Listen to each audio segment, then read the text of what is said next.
I have to go to Florida for some very important research.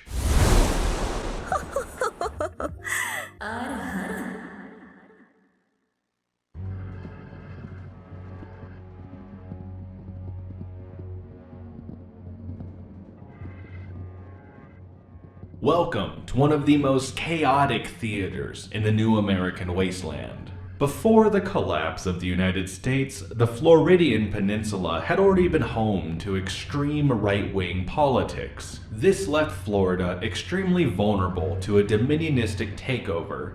And today, the majority of the peninsula is controlled by the Florida Southern Baptist Dominion. The FSBD is heavily contested on the peninsula, both by regular forces of the United Nations Operation Southern Detachment as well as the New Florida Alliance.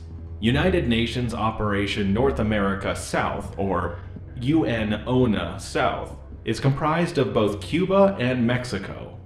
In the Gulf of Mexico, coalition forces are comprised of mainly Mexican Navy and Mexican Naval Infantry. However, there are supporting detachments from the United Californian Navy as well as South American partners. The primary objective of operations in the Gulf of Mexico are to maintain open shipping lanes, while also intercepting any smuggling inbound or outbound from Dominion territories. On the Atlantic side of the peninsula, the Cuban Revolutionary Navy maintains a blockade, while also intercepting seaborne refugees headed to Cuba from Florida.